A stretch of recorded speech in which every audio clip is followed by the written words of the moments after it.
Akala ko sa teleserye lang pwedeng mangyari ang mga nangyayari sa buhay ko. Pero maling-mali pala ako. Ni sa panaginip ay hindi ko inakala na posible kong pagdaanan ng ganung uri ng sakit na halos dumurog sa aking pagkatao at magpaguho sa aking mundo. At kahit ilang taon na ang nagdaan ay sariwa pa rin ito sa aking alaala. Itago niyo na lamang po ako sa pangalang Alexa. 35 years old at tubong Carmen sa Davao del Norte. Pero 10 taon nang nakakalipas nang lumuwas ako dito sa Maynila. Ang totoo niya na hindi pa gaano nagtatagal simula ng kawilihan kong pakinggan ng inyong programa. Pero walang araw simula noon na hindi ako nangarap na makapagpadala sa inyo ng sulat upang ibahagi ang kwento ng buhay ko. Ngunit bago ang lahat ay humihingi ako ng pangunawa sa ating mga kabarangay para sa ilang bahagi ng aking storya na merong sensitibong tagpo. Papadudot, noong nasa Davao pa ako, nagtatrabaho ako bilang supervisor doon sa isang malaki at pribadong kumpanya. Yun ang first job ko simula nang makapagtapos ako sa kolehiyo bilang cum laude. Nang matanggap at makapasa ako sa naturang kumpanya, hindi na ako dumaan sa pagiging rank and file dahil for training na agad ako sa mataas na posisyon. Hindi na bago sa akin yon dahil noong nag-aaral pa lamang naman ako ay consistent awardee at palagi na akong top student ng klase namin. Bukod sa pagiging matalino ay may pagmamalaki ko rin ang taglay kong pisikal na kagandahan. Kaya naman malakas talagang kumpiyansa ko sa sarili ko simula pa noong college pa lamang ako. Madami na akong naging manliligaw, pero ni isa sa kanila ay wala akong sinagot dahil ayoko ng commitment.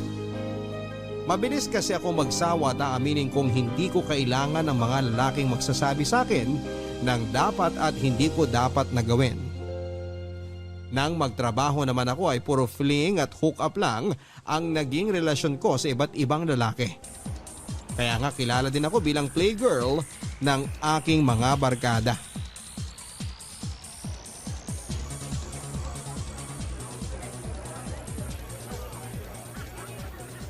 Mabuti naman nakipagkita ka na sa akin, no?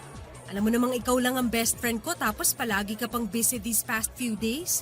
Sorry naman. Pero tama ka, busy nga ako masyado kaya naisip kong kailangan ko rin namang lumabas-labas. Kailan nga ba yung huling beses na nag-bar tayo?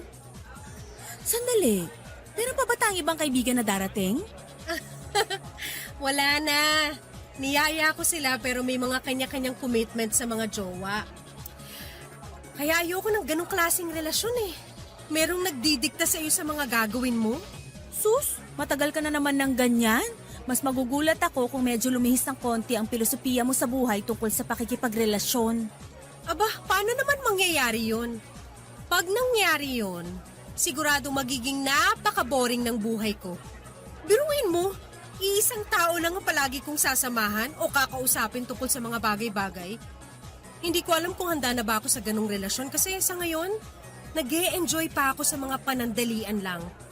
Yun bang kapag napagsawaan ko na, pwede ko nang iwanan? Yun bang relasyon ng walang halong feelings at commitment? Happy-happy lang. Ibang klase ka din talaga, no? Ewan ko ba, paano kita naging best friend? Mundo ang pagkakaiba natin pagdating sa pinaniniwalaan natin tungkol sa relasyon. Ang dami mo nang pinaiyak ng mga lalaki simula pa nung college and until now. Kakaiba ka talaga. Ikaw naman. Siyempre, opposites attract. Kaya nga tayo mag-best friend eh. At kaya nga rin pala kita in-invite kasi meron akong ikukwento. Huhulaan ko. Tungkol na naman yan sa bago mong fling o hook up, no? Paano mo nalaman? Pinagsasabi mong paano ko nalaman. Madalas naman kapag nagkikita tayo, panay ang kwento mo tungkol sa mga nakilala mong lalaki. Kaya ano ba yun? Sino na naman ba yung bago mong biktima? Sobra ka naman sa biktima. Pero, pwede ko na rin siyang isama sa listahan ng mga lalaking na-ghost ko. Ay, ikaw na, te. O, dali, kwento na. Nakilala ko tong guy na to sa social media 2 months ago. Ayos naman siyang kausap. In fact, nag-click naman kami kasi marami kaming similarities. Then, as usual sa boys, gusto agad dumamoves. Kaya medyo tinamad akong kausapin siya nang magpakita na siya ng ganong motibo. Until one day, medyo nakaramdam ako ng pagkapagod. Kaya naisip kong balikan yung last conversation namin. So, nagkausap uli kayo? Yes. At pumayag ako makipag-fling sa kanya. Pero virtual lang. Phone at online lang. Ganon. On and off, yung naging relasyon namin. Kaso lately, mas nagiging demanding na siya. Hanggang sa nagsabi siya na gusto raw niya makipag-meet in person. Nung una, ayoko kasi wala akong oras para sa ganun. Pero ewan ko ba, napapayag din ako sa huli. Oh, tapos? Ina-schedule namin yung meetup namin. Kaso, nung dumating na ang araw na yon, guess what? Tinamad ka. Nawalan ka ng gana at interes. Correct! May iba na rin kasi akong kinakausap noon na mas interesting at ayaw din ng commitment. Kaya, automatic na dinisregard ko na yung lalaking gustong makipagkita sa akin. Binlock ko siya sa social media accounts ko at hindi sinipot sa meeting place namin. Nito ko na nga lang siya naalala at natatawa ko habang ini-imagine ko kung paano siya naghintay doon na parang tanga kung sakali. Grabe ka talaga. Kawawa naman yung tao. Paano nga kung nagpunta yun dun para makipagkita sa'yo tapos pinaghintay at pinaasa mo lang? Problema ko pa ba yun? Sinabi ko naman sa kanya na ayoko makipag-meet nung una pa lang. Siya tong mapilit. Tsaka bakit kailangan pa kasi naming magkita? Hindi pa ba sapat yung nag-uusap kami sa phone? Hindi pa ba siya kontento sa video calls namin? Baka naman tinamaan na sa'yo. Kumbaga, gusto nang seryosohin at gawing official yung relasyon nyo. Yun nga, nakakaloka. Isipin mo na lang, paano kung magtapat siya ng feelings niya sa akin pag nag-meet kami? For sure, i-reject ko lang naman siya, di ba? Mas mapapahiya pa siya. Kaya ayos na rin hindi ko siya pinuntahan. Tsaka mali ko ba kung may masama palang balak sa akin yung taong yun, no? Kaya siya pilit na nakikipagkita sa akin. Grabe siya oh. Pero kawawa pa rin yung tao. Sakaling ang malinis naman ang intensyon niya. Sana sinabi mo na lang na di ka matutuloy kesa hinayaan mo siyang maghintay doon. Sa tono mo, parang sigurado kang naghintay nga siya ng matagal, ah. Malay mo, hindi rin naman pala siya tumuloy. Ako pa pala ang plano niyang Indianin, naunahan ko lang siya. Nabanggit ko lang naman kasi nga di na bago yung senaryo na ganun, di ba? Yung bigla mo na lang iniiwan sa ere yung mga nakikilala mong lalaki kapag di ka na interesado. Well, wala tayong magagawa. Hindi ko kasi mapigilan ang sarili ko. Kapag ayoko na sa isang tao, ayoko na talaga. Tapos. Kaya nga hanggang ngayon wala ka ring nakakarelasyon dahil ikaw mismo hindi ka matino karelasyon. Alam mo, nagbabago ang nararamdaman ng tao. At hindi yun kasalanan. May mga tao na nafo-fall out of love. Dahil meron silang nakikilala na nagpabago sa nararamdaman nila. At normal yun. Pero hindi ka pa naman in love, di ba? Kaya parang hindi applicable na gawin mong example yan. Alam mo, kahit gaano ka pa katalino, kapag na-in love ka na, mabobobo at mabobobo ka. At saka paano na lang kung dumating na pala yung taong mamahalin mo ng husto pero huli na pala ang lahat para sa inyo dahil dyan sa filosofiya mo pagdating sa pakikipagrelasyon. Masyado ka namang advance mag-isip. Pero if ever na mangyari nga yung sinasabi mo, napaka-imposible na ako, si Alexa, na kilalang matalino, maghahabol para lang sa isang lalaki? No way!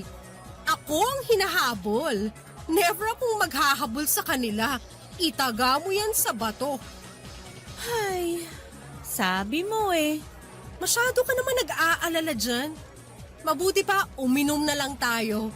Treat ko, don't worry. Oh my gosh! Oh, bakit? Look! Si Julius the nerdy boy ba yun? Ha? Saan? Oo nga. Si Julius nga yun. Yung schoolmate natin ng college, right? Oo, siya nga. Bakit parang gulat na gulat ka? Wala lang. Hindi lang ako makapaniwala na makikita ko siya sa lugar na tulad nito kasi dati wala siyang alam puntahan kundi yung library natin sa school noon. Kaya nga siya binansagang nerdy boy eh. Nakakatawa. Ikaw naman, malay mo nagbago na siya. Tingnan mo, iba na rin ang pormahan niya. Oo nga. Dati ang baduy niya manamit eh. Bigla tuloy akong naging interesado sa kanya. Papadudot tulad nga ng sinabi ko. Kilala bilang baduy pumorma at nerd si Julius noong nasa college pa kami. Matalino naman siya katulad ko din na palaging nangunguna sa klase nila pero kabaliktaran ko naman siya dahil sobrang seryoso niya sa buhay. Ni hindi siya marunong makihalubilo sa ibang estudyante at hindi siya pala attend ng mga party and in short ay wala siyang social skills. Para siyang pinalaki sa kuweba. Ang huling beses na nakita ko siya ay noong matapos ang graduation ceremony namin. Wala na akong masyadong alam o narinig tungkol sa kanya simula noon dahil tulad ng palagi kong sinasabi. Hindi ako interesado sa mga boring na tao. Pero matapos ko nga siyang makita sa bar na pinuntahan namin ng best friend kong si Loris ay parang biglang nagbago ang dating pagtingin at pagkilala ko sa kanya. Aminado ako noon na nagkaroon ako ng interes kay Julius. Lalo na noong nagpunta muli ako sa parehong bar na pinuntahan namin ni Loris noong sumunod na linggo. At nakita ko siyang muli, Papadudot.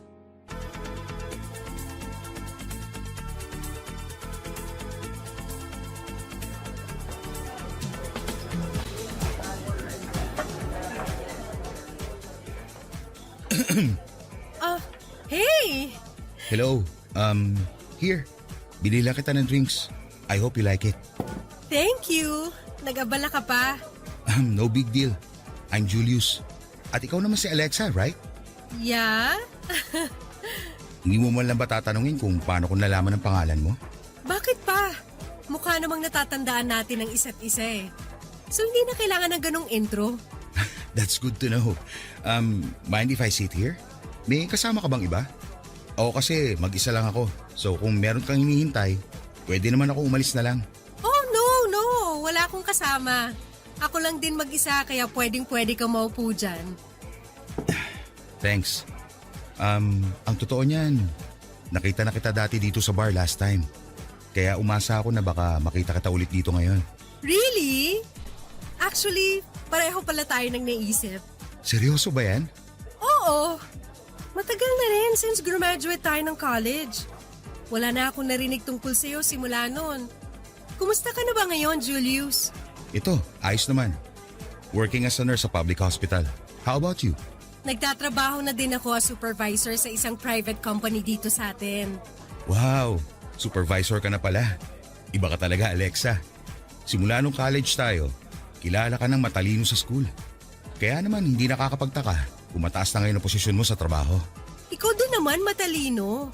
Pero malaki ang pinagbago mo. Kasi ang natatandaan ko noon, hindi ka palalabas.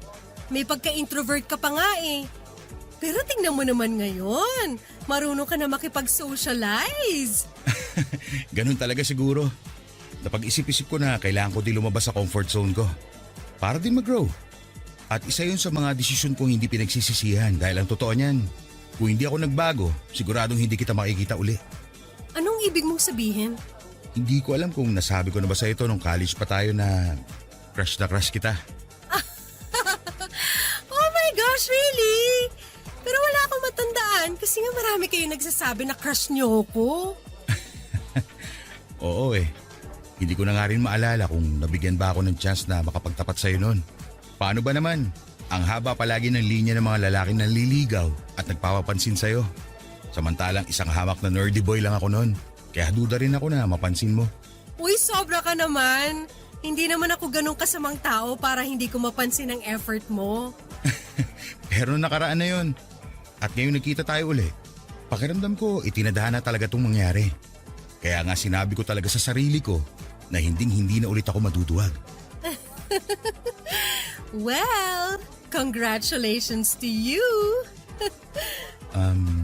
So Alexa, pwede ba tayong maging magkaibigan? Wait, meron ka na bang boyfriend? No, wala akong boyfriend. And yes, pwede tayong maging magkaibigan. Ayos. Nice.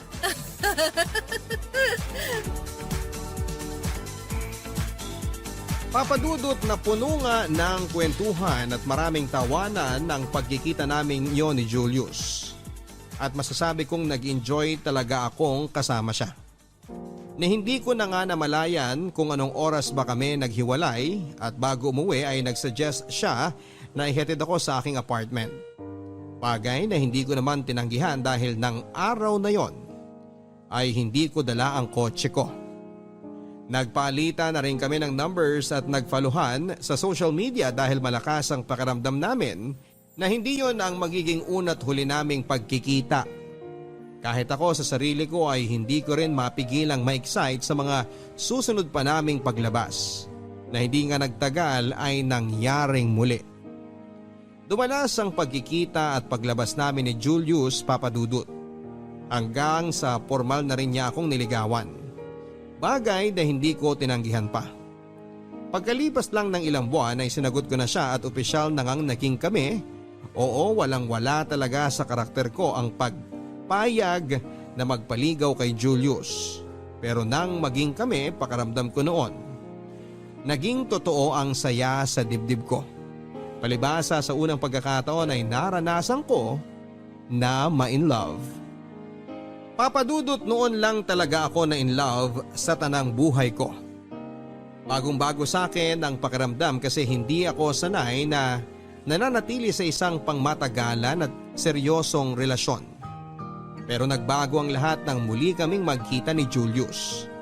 Kahit na nakukornihan ako sa sinasabi niyang yon na baka raw itinadhana ang pagkikita namin, pagkalipas ng mahabang panahon ay parang gusto ko na ring paniwalaang totoo nga ang sinasabi niyang tadhana. Mabuti na lang pala na sa parehong pahina kami ng aming buhay nang muli kaming pinagtagpo. Tumagal ng 2 buwan ang relasyon namin ni Julius bago ko nabanggit sa best friend kong si Loris ang tungkol doon. Tulad ng inaasahan ko ay hindi makapaniwala ang kaibigan ko na magiging kami ni Julius at lalong higit na mas tumibay ang aming relasyon. Siyempre hindi mawawala doon yung tuksuhin niya ako na kinain ko daw ang mga sinabi ko na kahit kailan ay hindi ako papasok sa isang relasyon kung saan ay kailangan kong mag-commit at higit sa lahat ay hindi ako mai-in love. Aminado naman ako, Papadudot, na kinain ko ngang talaga ang lahat ng paniniwala ko pagdating sa pag-ibig. Pero kung para naman kay Julius ay masasabi kong worth it ang mga bagay na binago ko sa sarili ko.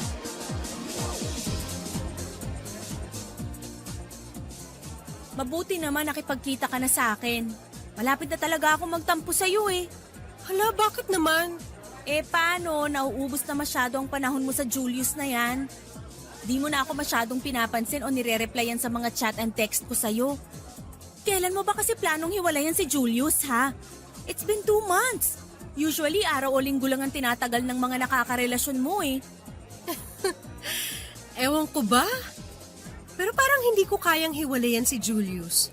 Tulad ng ginagawa ko sa mga nakaka-fling ko lang. Kasi parang lalo akong nahuhulog sa kanya. Alam mo yun? So in love ka na nga. Siguro nga, kahit ako mismo nagugulat sa sarili ko kasi hindi ko akalaing may in love ako ng ganun kabilis kay Julius. Nakakatawa man pakinggan pero totoo. Halata naman eh.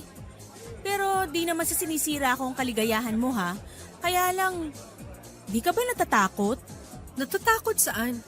Na kapag hinayaan mo pa ang sarili mo na mahulog kay Julius, baka sa huli, magsisi ka. Magsisi ako? Anong ibig mong sabihin? Lasing ka na yata eh. Sira. Pero seryoso, concerned lang naman ako sa'yo bilang best friend mo.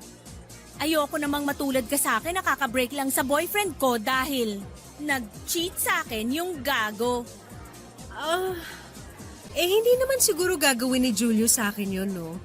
Kasi pareho namin gusto talaga ang isa't isa. Ayoko lang dumating yung punto na masyado kang mabulag sa sinasabi mong pag-ibig para kay Julius at di mo na makita ang totoo. Ikaw din, baka di mo kayanin yung sakit. Ikaw naman? Masyado ka namang nega dyan. Ako, iiwan ni Julius? Aba, imposible mangyari yun, no? Tsaka kilala ko si Julius. Hindi niya ako lolokohin. Isa pa, gaya nga ng sinabi ko kanina, ramdam ko yung sincerity niya nang ligawan niya ako. Oo, medyo hindi pa nga kami nagtatagal simula nung maging kami, pero sapat ng dahilan yon para masiguro ko sa'yo na safe ako kay Julius. At kung iniisip mo na baka ako naman ang magloko, huwag ka mag-alala dahil nagbago na ako simula nung makilala ko siya. Kahit na sinabi ko noon na nakakabagot magstay sa isang relasyon na tulad ng sa amin ni Julius, pues, isa lang din ang masasabi ko ngayon. Ang sarap pala sa feeling ng in love. Yung bang may isang tao na nakakaunawa sa'yo, na nandyan parati sa tabi mo para pagandahin at pagaanin yung bawat sandali. Lahat ng yun na kay Julius na at wala na akong hahanapin pa. Sa bagay, totoo naman ang mga sinabi mo. Ibang-iba si Julius sa mga lalaki na kilala ko. Malakas ang pakiramdam ko na siya na yung binigay para sa akin eh. Nakakatawa talaga dahil akala ko sa mga teleserye ko lang napapanood yung ganito na may pinagtagpo at itinadhana. Meron din pala sa tunay na buhay. At nangyari yon sa aming dalawa ni Julius. Alam kong tungkol dapat sa kaibigan kong si Loris ang dahilan kung bakit kami nagkita ng gabing yon, Papa Dudut. Pero hindi ko napigilang ibida ang sarili kong kaligayahan sa kanya ng mga sandaling yon. Alam ko na bilang kaibigan ay dapat ay kino-comfort ko ang kaibigan ko sa breakup nila ng manloloko niyang boyfriend, kaya lang ay hindi yon ang nangyari. Magpapaalam na lang kami sa isa't isa para umuwi pero hindi pa rin ako matigil-tigil sa pagkukwento ng mga bagay tungkol sa akin at sa amin ni Julius. Kung gaano ako kasaya at gaano kasarap sa pakiramdam na ma-in love sa unang pagkakataon. At kung ano-ano pang may kinalaman sa mga bagay na yon. Sa katunayan ay hindi ko na nga matandaan kung paano kami naghiwalay ni Loris ng gabing yon.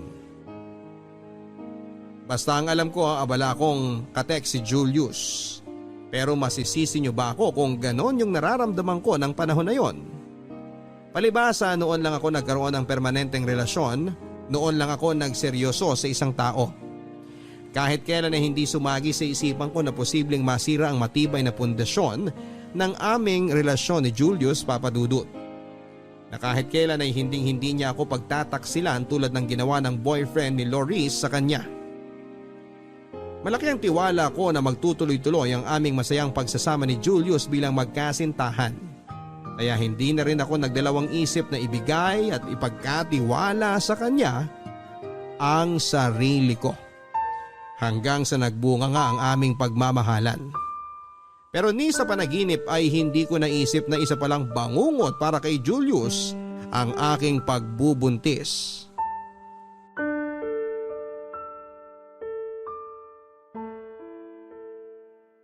I'm really sorry, Alexa.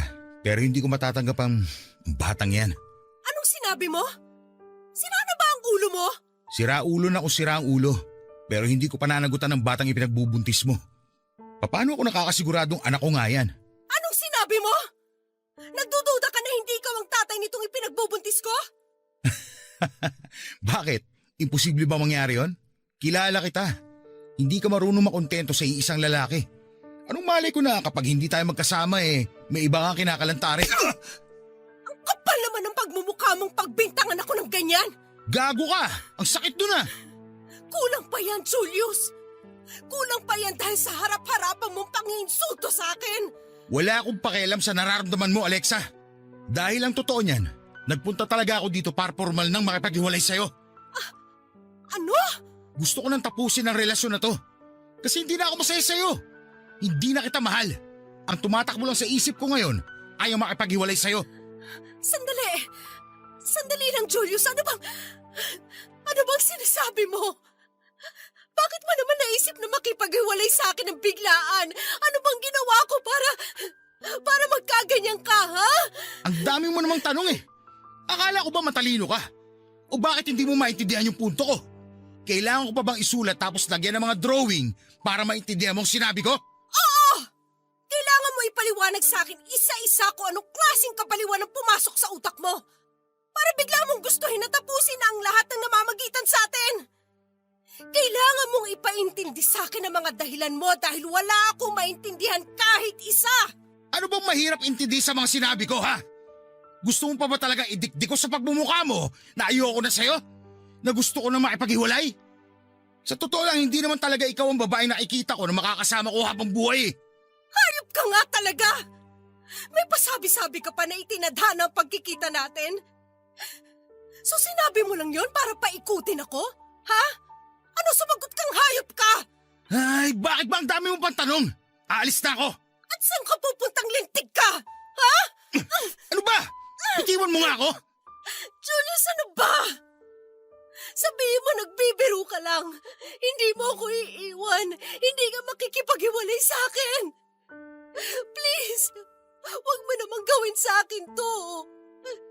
Mahal na mahal kita. Sinabi na nga hindi kita mahal eh. Tinatapos ko ng lahat ng meron sa atin.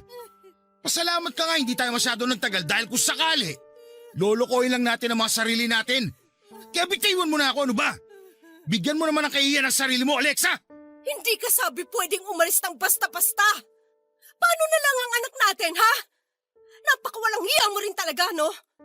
Nakuha mo ba akong buntisin tapos iiwanan mo lang din pala ako? Ang kapal mong lintik ka, napakasama mo! Hindi ka ba talaga nakakaintindi, ha?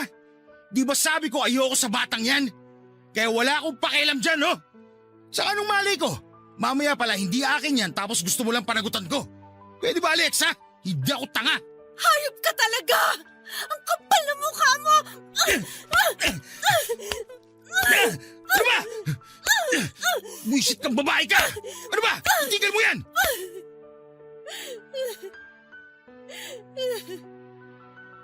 Ganun mo na lang ba kadaling ibasura ang lahat sa atin? Ano nang gagawin ko sa anak natin kung aalis ka, Julius? Sabihin mo, ano? Aba, malay ko sa'yo! Katawan mo yan! Ikaw ang magdedesisyon kung anong gusto mo gawin sa batang yan. Ipalaglag mo kaya para hindi mo na problemahin pa. Simpleng bagay pinapakomplikado mo. O kung gusto mo, pwede mo rin namang ibenta sa mag-asawang hindi magkaanak. Napakasama mong tao! Paano mo naaatim na sabihin yan sa sarili mo pang anak? Masahol ka pa kay Satanas! Ay, nako! Ang dami mo pang drama dyan. Basta, buo na ang desisyon ko. Hindi ko pananagutan ng batang yan dahil hindi ako kumbinsidong sa akin nga yan. Pasensya ka na, ha? Pero nagbabago ang nararamdaman ng tao at hindi yung kasalanan.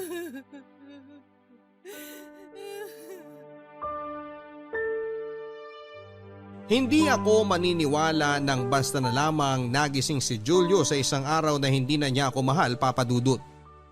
Nawala na siyang nararamdaman sa akin na basta na lang siya nakapag-decide na gusto na niyang makipaghiwalay at iwanan akong mag-isa matapos kong sabihin sa kanyang ipinagbubuntis ko ang anak namin.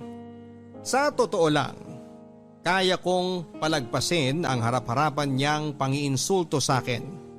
Pero ang tanggapin na gano'n na lang niya kadaling itapon na parang basura ang aming relasyon ay kahit kailan ay hindi magiging madali, Papa Dudut. Nang sandaling yon, akala ko ako na ang magiging pinakamasayang babae sa balat ng lupa, pero daig ko pa ang binuhusan ng malamig na tubig dahilan para ako magising sa masalimuot na realidad. Hindi na akong mahal ng lalaking mahal ko. Doon ko biglang naalala ang minsan naming napag-usapan ng best friend kong si Loris tungkol sa posibilidad na saktan ako ni Julius. At ayoko mang isipin na baka merong ibang tao o babae na sangkot sa biglaan niyang panlalamig sa akin at planong pakikipaghiwalay. Ay hindi ko pa rin napigilan ang isipan ko na magduda, Papa Dudut. Kaya naman upang makumpirma ang aking hinala, noong umalis si Julius sa apartment ko ay palihim ko siyang sinundan ng gabing yon. Para bang nakutuban ako na hindi pa siya dederetsyo na umuwi sa bahay nila. Alam kong parang tanga ang ginawa kong yon, pero hindi na ako nakapag-isip. Para ako na blackout noon, Papa Dudut. Nagpadala na ako sa bigat ng nararamdaman ko ng mga oras na yon. Tama nga ako na hindi pa planong umuwi ni Julius. Nakita ko siyang umupo sa smoking area sa labas ng bar kung saan kami unang nag-usap noon. Parang may hinihintay siya.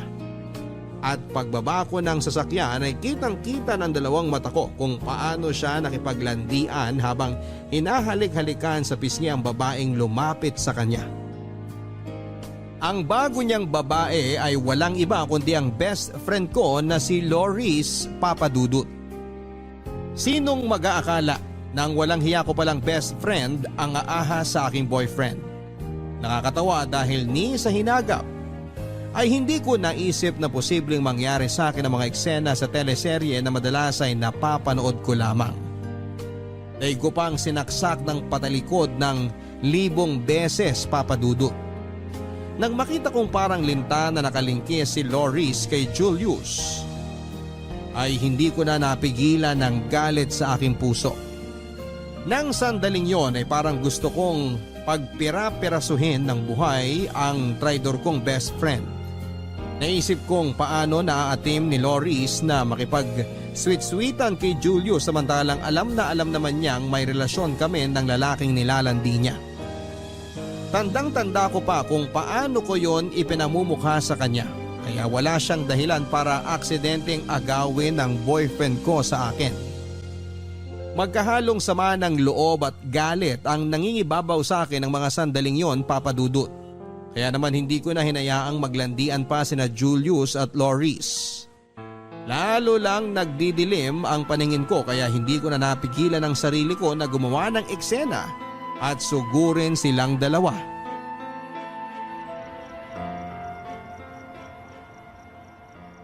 Ang kakapal ng pagmumukha nyo! Ha? Aray ko! Hayop kang lalaki ka! Alexa, ano ba? Kulang pa yan sa pagtataksil mong walang yaka! Anong pagtataksil? Hoy! Para sabihin ko sa'yo, hiwalay na tayo! Kaya huwag mo akong pinagbibigtangan! Siraulong to! Ang kapal ng mukha mong sabihin sa akin ng tungkol sa bagay na yan? Ito ba? Ito bang walang kwentang babaeng to ang dahilan kung bakit bigla ka na lang nang lamig sa akin?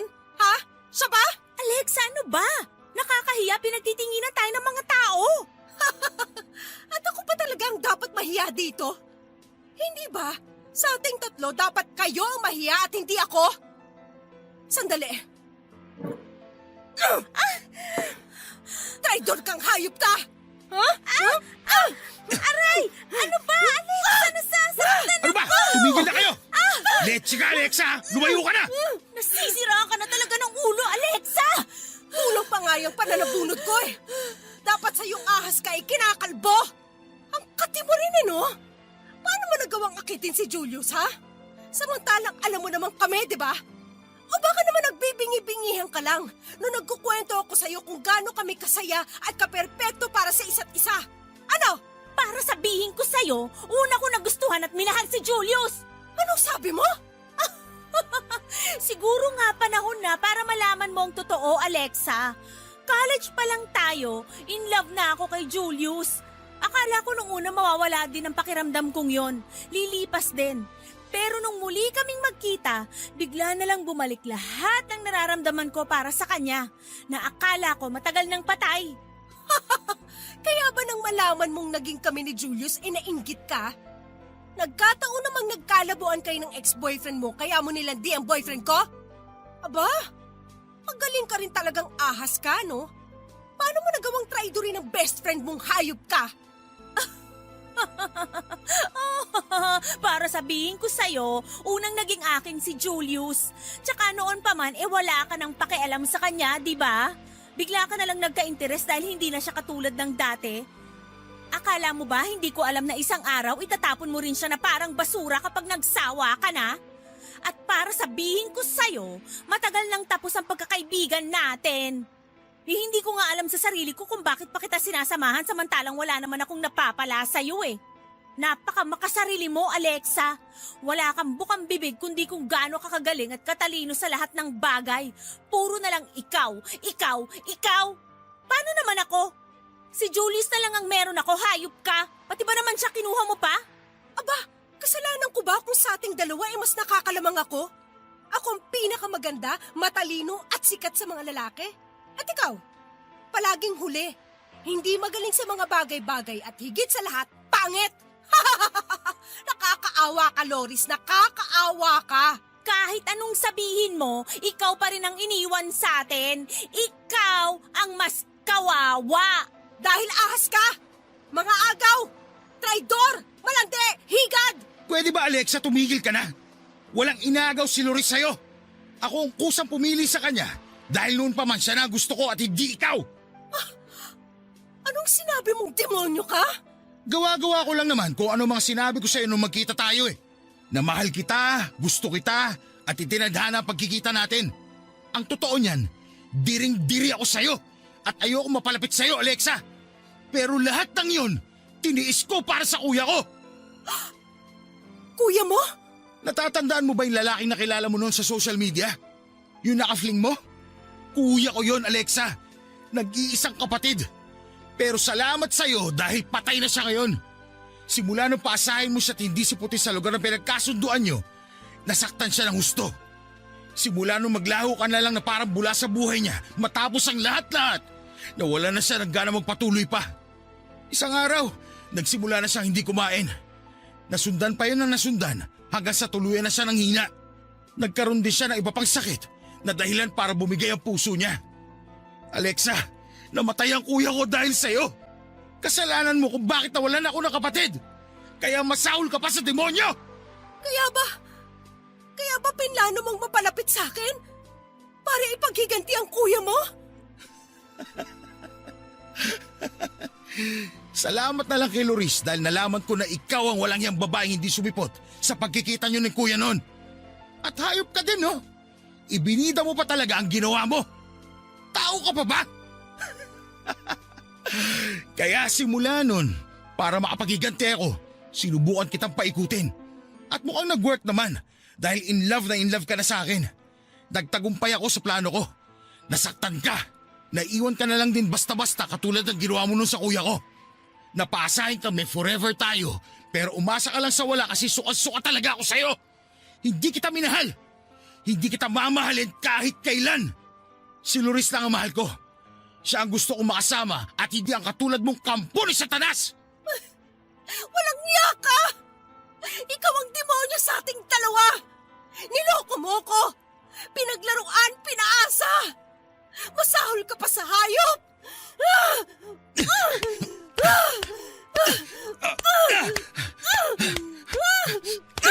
Ano ba? Tigilan mo sa aming pananakit sa akin, balo ka!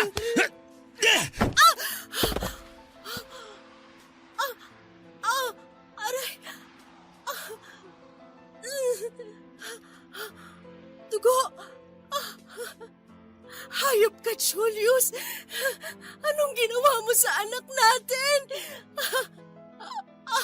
Ang baby ko! Ang baby ko!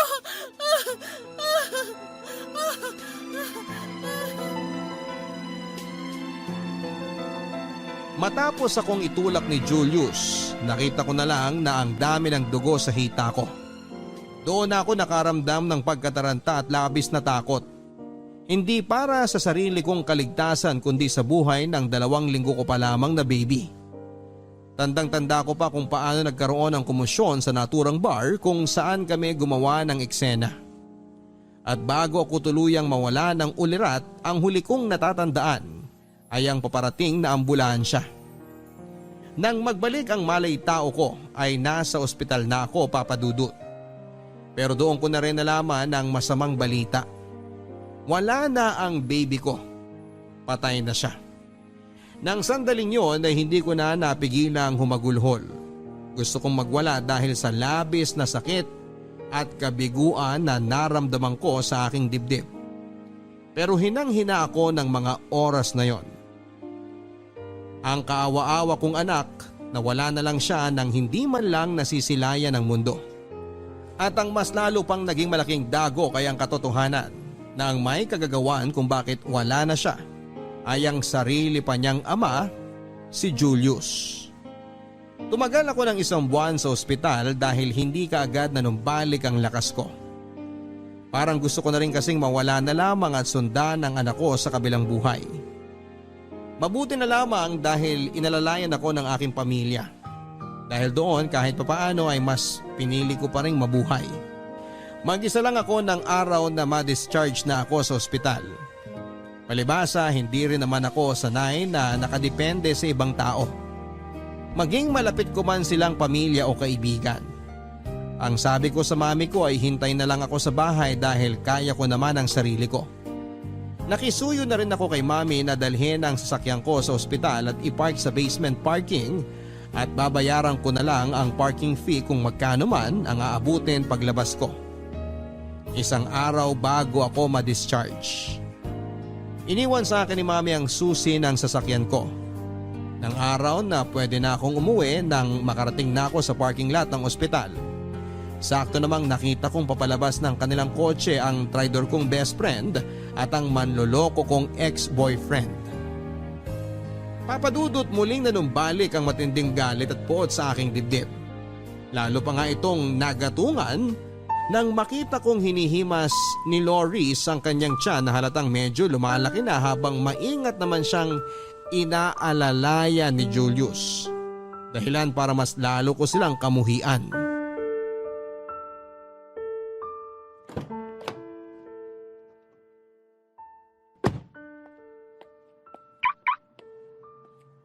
Wow naman! Wow talaga! Alexa, anong ginagawa mo dito? Nagulat ka ba, Loris? Bakit? Akala mo ba ikinamatay ko na yung pagkakalaglag ng anak ko? Pwes, para sabihin ko sa inyong dalawa, oo, kamuntik na. Pero tingnan niyo naman ako ngayon. Buhay na buhay. Malakas at masayang-masaya makita kayo na magiging isang buong pamilya. Pwede ba Alexa? Ayaw namin ng gulo. Nagpunta lang kami dito para ipacheck up ang magiging baby namin. Please lang, huwag kang gumawa ng eksena na ikapapahamak na magiging anak namin. Wow! Na-touch naman ako. Paano naman yung anak natin, ha, Julius? Nakakatuwa naman makita na concern ka para sa magiging baby niyo ni Loris samantalang ikaw ang dahilan kung bakit nalaglag ang anak ko. Ang sama mo! Paano mo naaatim na umastang mabuting ama dyan sa anak niyo ni Loris samantalang kagagawan mo kung bakit hindi ko na makikita kahit kailan ang anak ko? Pwede ba? Aksidente nangyari. Ikaw naman kasi. Masyado ka ding violente ng mga panahong yun. Alam mo namang buntis ka pero sugod ka pa rin ng sugod. Tapos kung umarte ka dyan akala mo ikaw lang ang nasaktan. Hoy Alexa, grabing pasa, kalmot at sugat din kaya ginawa mo sa akin. Pati na kay Loris. Pasalamat ka nga at hindi kami nagsampa ng reklamo laban sa'yo eh. Kung makapagsalita ka, akala mo ikaw ang biktima. Naririnig mo ba mga sinasabi mo, Julius? Nag-iisip ka ba talaga? Hindi ka man lang ba nanghihinayang sa lahat ng pinagsamahan natin? Tayo dapat ang magiging isang masayang pamilya. At hindi kayo ni Loris. Tayo dapat yon gaya nung ipinangako natin sa isa't isa. Pero ano nangyari? Hindi na ba talaga mabibigyan ng pagkakataong maayos natin ang relasyon natin? Julius, ano bang nagustuhan mo kay Loris na hindi mo mahanap sa akin? Nasa akin naman ang lahat, di ba? Maganda ako, matalino. Di hamak naman na mas marami din akong pera kaysa sa hampas lupang babaeng yan, no? Kaya bakit hindi na lang ako, ha? Bakit hindi ka na lang bumalik sa akin? Ano ba sa mga sinabi ko noon ang hindi mo naiintindihan, Alexa, ha? Gusto mo pa talagang ulitin ko para masaktan ka lalo? Sige, ulitin ko. Hindi kita minahal. Ginamit lang kita para maipagiganti ko ang kuya ko. At ngayon nakikita na kita miserable. Wala kang idea kung gaano ko kasaya. Ano ngayon ang pakiramdam ng paglaruan? Tulad ng paglalaro mo sa damdamin ng mga lalaki na kilala mo noon, ha? Ano ngayon ang pakiramdam na magmukhang tanga at kawawa matapos iwanan ng taong mahal mo? Deserve mo lahat ng pinagdadaanan mo ngayon. Kung tutusin nga, kulang pa yan eh. Huwag mo na kaming guluhin. Magkalimutan na lang tayo at isipin na lang natin na parang walang nangyari. Wala ka na rin naman kasing magagawa kahit ipilit mo pa. Lumuha ka man ng dugo, hindi na mabubuhay pa ang anak mo. Kailangan mo na talagang tanggapin na hindi ka na magkakaroon ng anak pa kay Julius dahil siya nang magiging tatay ng anak ko. At nagmamahalan kami ng totoo. Mag-move on ka na lang katulad ng pag-move on mo nun sa mga lalaking nakilala mo. Sigurado naman akong sisiw lang sa'yo ang bagay na yon, di ba? Napakasama niyong dalawa. Mga demonyo kayo. Kahit na ano pang sabihin mo, di na magbabago ang totoo. Isipin mo na lang na karma mo to sa lahat ng masasama mong ginawa nun. Nagkataon nga lang na hindi ka lang isang beses na karma, dumoble pa. At dapat lang talaga na pagbayaran mo lahat ng mga kasalanan mo, no? Kaya wag ka nang mag-inarte dyan. Di ka nakakaawa, nakakadiri ka. Mahal, tara na. Baka mahuli pa tayo sa schedule ng OB natin. Okay, mahal. Halika na.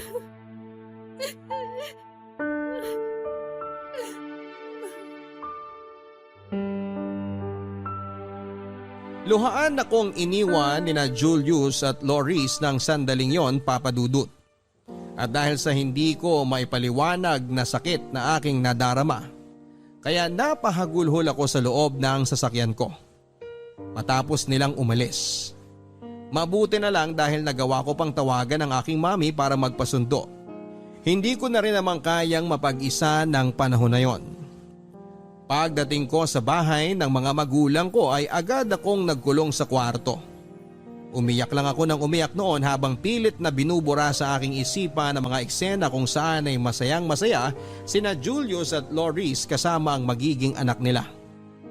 Papadudot, awang-awa ako sa sarili ko.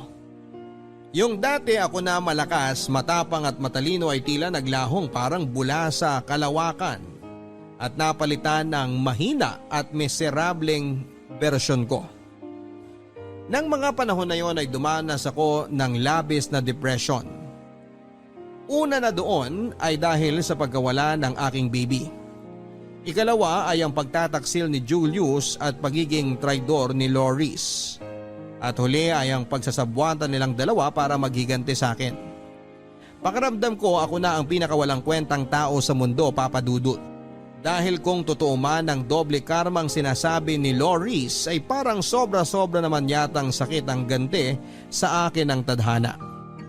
At dahil nga sa hustong kalungkutan, matinding kapighatian at pagiging kaawa-awa na aking naramdaman, kaya naman tinangka kong tapusin na lamang ang aking buhay. Papadudot, alam kong malaking kasalanan sa Diyos ang kitlin ko ang sarili kong buhay sa pamamagitan ng pag-inom ng gamot hanggang sa ako ay ma-overdose. Pero desperado na kasi ako.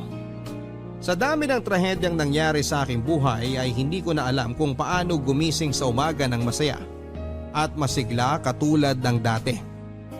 Gusto ko na lang matapos yung sakit, kaya gusto ko na lang din na mawala. Pero sa kabila ng lahat ay hindi pa rin ako pinababayaan ng Diyos. Nang mga sandaling yon, mabuti na lang dahil nakita ako ng mga magulang ko, kaya naman naisugod nila ako sa pinakamalapit na ospital kung saan nananatili ako ng halos 3 linggo. Pinagalitan at pinagsabihan ako ng husto ni na mami at daddy tungkol sa ginawa ko sa aking sarili. At aaminin kong natauhan ako nang umiyak sa harapan ko ang mga magulang ko, Papa Dudut.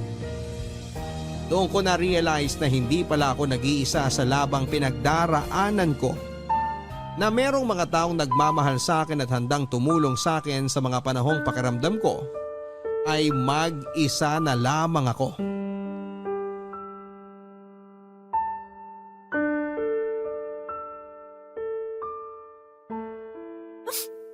Anak, kung nabubuhay ka lang ngayon, sana palagi kitang nayayakap kapag ganitong malungkot ako. Alexa, iha, tinitignan mo na naman ang mga gamit ng baby mo. Hindi ko kasi mapigilan, Mami. Pakiramdam ko kasi kapag hinahawakan ko ang mga damit niya, buhay na buhay siya.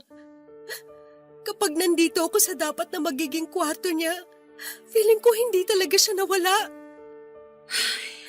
Naiintindihan ko, anak. Nag-aalala lang kasi ako sa'yo dahil baka sumama na naman ang pakiramdam mo. Alalahanin mo, kagagaling mo lang sa trangkaso. Baka mapinat ka. Ay, alam ko naman po yun, kaso Hindi ko po talaga mapigilan ang sarili kong pumunta dito sa kwarto niya. Okay, pero maya-maya ay kailangan mo na rin magpahinga ha? Huwag nang matigas ang ulo mo. Si Mami talaga. Kung umasta, para namang baby pa ako. Malaki na kaya ako. Tignan niyo, oh. May apo na nga kayo dapat sa akin eh.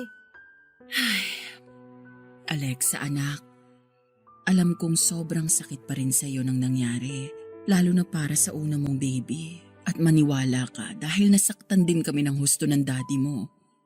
Alam mo ba, nung nalaman nga namin na magkakaapo na kami, napatalon pa sa tuwa ang daddy mo. Talaga po, Mami? Oo. Tapos, ibinida na niya sa mga katrabaho niya na magiging soon-to-be lolo na siya. Kaya nga nung mawala yung baby mo, naapektuhan din siya. Kami.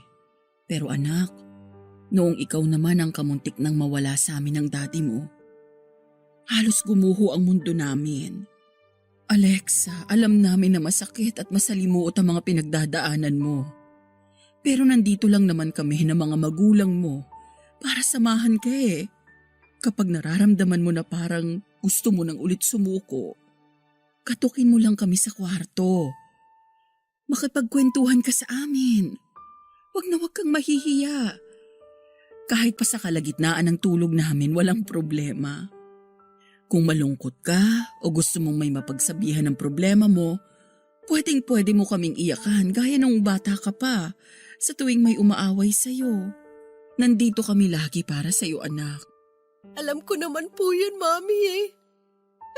Kaya nga nagpapasalamat ako sa inyo ni Daddy dahil nasa tabi ko kayo.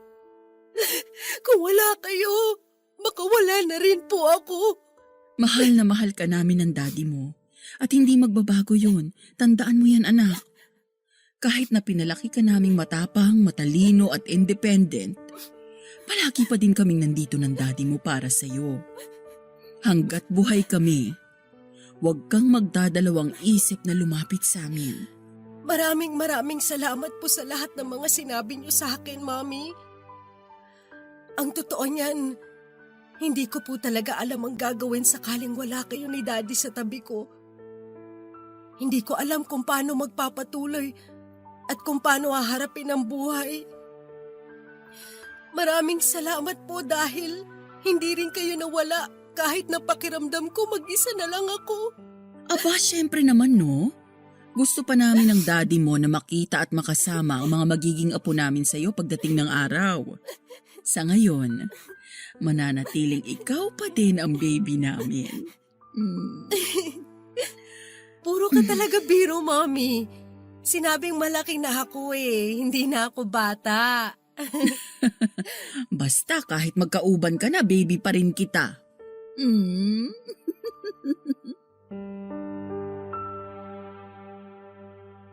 Nagdaan ng ilang buwan at hindi ko na nga namalayan ang paglipas ng isang taon, Papa Dudut. Ngunit masasabi ko namang bumuti ang kalagayan ng aking pisikal na pangangatawan kasabay ng aking mental health. Nakabalik na rin ako sa aking trabaho at doon na lang ako mas nagpaka-busy para naman kahit papaano ay pansamantalang mawala sa aking isipan ang mga pinagdadaanan ko. Sa tulong din ng aking mga magulang at malalapit na kamag-anak, mas naging maayos ang estado at disposisyon ko sa buhay ko. Nawalan na rin ako ng balita kina Julius at Loris ng panahon na yon. Naisip kong mas mabuti na yon kaysa patuloy ko lang silang kamuhian. Aaminin ko na kahit ilang taon na ang nagdaan, ay hindi ko pa rin sila ganap na napapatawad. Pero buo pa rin ang pag-asa ko na darating ang panahon kung kailan tuluyan na ring mawawala ang galit na nararamdaman ko sa aking puso para sa kanila. Pero iba rin maglaro ang kapalaran, Papa Dudut. Kung minsan hindi talaga pwedeng maging kampante dahil palaging nangyayari ang hindi inaasahan. Tulad ng muling pagkukrus ng landas namin ni Julius sa dating bar kung saan kami muling nagkita at unang nag-usap noon.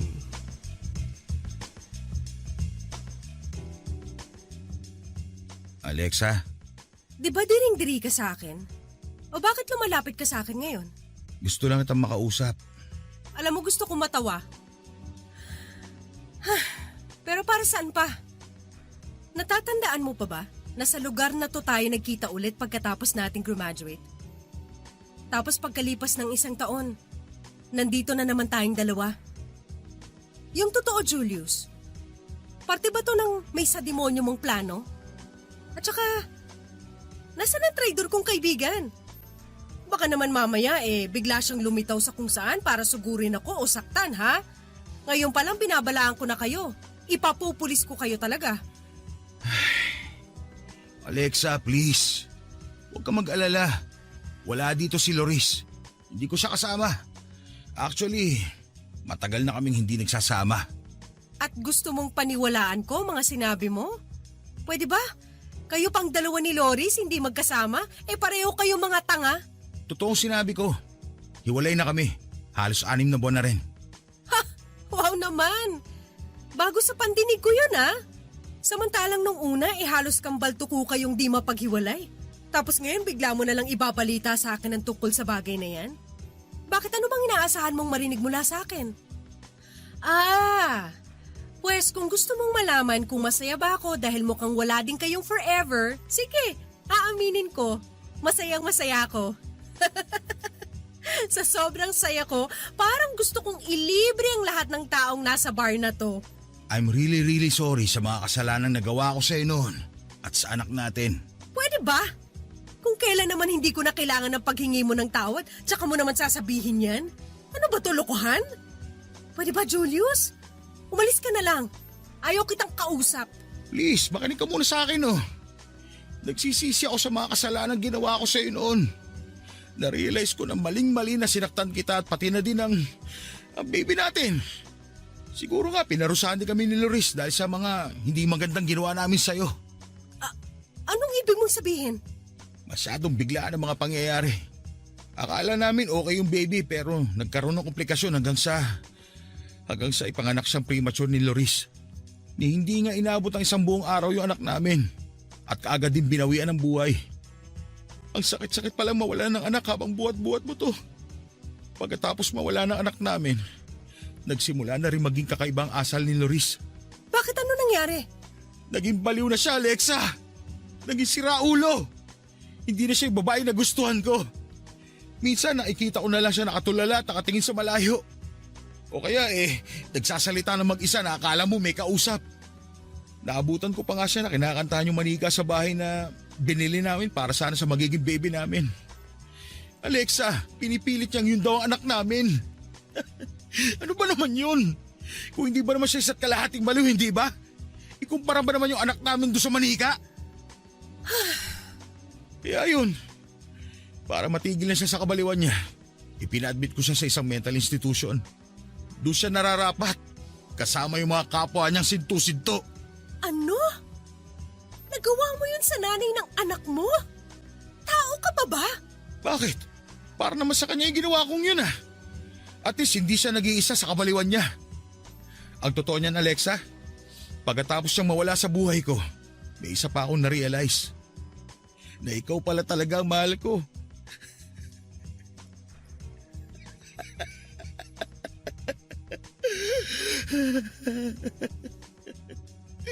Kaya nga hinanap kita kaagad eh. Alam mo, ilang buwan na rin akong pabalik-balik sa lugar na to habang umaasa na matsyempohan ka para makausap. Julius, ikaw yata ang baliw sa inyo ni Loris eh. Ako? Baliw? Siguro nga. Pero mas lalo lang ako mababaliw kung hindi ko maipapaalam sa'yo ang nararamdaman ko. Magbalikan na tayo, Alexa. Ano? Magsama na tayo ulit. Tutal, wala na rin naman si Loris. Ibig sabihin, wala na magiging sagabal sa atin. Alam kong may nararamdaman ka pa sa akin. Mahal mo pa rin ako, hindi ba? Kahit na lumipas na ang mahabang panahon, nakakasiguro kong hindi mawawala yung pagmamahal mo sa akin. Kaya ano pang hinihintay mo, Alexa? Tuparin na natin yung naudlot nating pangarap. Tumigil ka, Julius! Ang kapal naman ng pagmumukha mong sabihin sa akin ng mga bagay na yan. Alam mo kung anong nararamdaman ko para sa'yo ngayon? Pandidiri, galit at matinding puot. Napakamakasarili mong tao. Wala kang kasing sama. Paano mo na ating masabihin sa akin ng mga yan, ha? Alexa, Hindi ka ba nakikinig sa akin? Alin ba sa mga sinabi ko ang hindi mo maintindihan? Mahal kita! Hindi na kita mahal. Sukang-suka ako sa'yo. Alexa! Huwag mo akong hawakan kundi ipapupulis kita. Sandali, wag mo akong talikuran. Kinakausap pa kita eh! Papadudot yun ang huling pagkikita namin ni Julius dahil nang sumunod na araw ay may nakarating sa aking balita na nasangkot daw ito sa paggamit ng ipinagbabawal na gamot. Dahilan para ito mahuli at makulong. Kaya naman pala nang muli ko siyang makita noon sa bar ay malaki ang ipinayat niya. Bukod doon ay tila naapektuhan na rin ng droga ang kanyang pag-iisip at pagsasalita. Samantalang si Loris naman ay halos ilang buwan na ring naka-admit sa isang mental institution ay biglang hindi na lang nagising isang araw. Ang sabi ng doktor ay inatake daw siya sa puso habang natutulog. Muling nanumbalik ang sakit at lungkot sa kalooban ko dahil sa biglang pangyayari. Nasangkot ang mga taong naging bahagi ng buhay ko, mabuti man o masama. Muling naapektuhan ang aking mental health kaya naman minabuti ng mga magulang ko na umalis kami sa Davao. Noon din ay lumuwas nga kami pa Maynila. Simula noon ay wala na akong narinig tungkol kay Julius. Mas pinili ko na lang din na kalimutan siya, Papa Dudut. At nangako ako sa sarili ko na mas magiging matatag sa panibagong buhay ko. Sa tulong ng Diyos at ng mga taong totoong nagmamahal sa akin, muli akong nakabangon, Papa Dudut. Nangako ako sa aking sarili na balang araw ay muli akong iibig sa sandaling makatagpo ako ng lalaking mas may malinis na intensyon at mabuting budhi na siyang makakasama ko habang buhay. At mulit-muli ay hindi naman ako binigo ng Diyos nang ibigay niya sa akin si Roger. Sa ngayon ay meron na kaming isang anak na lalaki at kasalukuyan ko namang ipinagbubuntis ang aming baby girl. Kahit na maraming pagsubok ang buhay, hindi ko kahit kailan naramdamang mag-isa kong hinaharap yon, Papa Dudut. Dahil hindi lang ang mga magulang ko ang akin naging sandalan, meron na rin ako ngayong mabuting asawa at mga anak. Sa huli ay natutunan ko na yung mga mahalagang bagay sa buhay tulad ng pag-ibig, kaligayahan at kapayapaan ay hindi basta-basta dumarating. Dahil ang mga yon ay unti-unti nating binubuo sa ating puso para maibahagi natin sa iba. Kaya nga importante na mabuti ang ating intensyon upang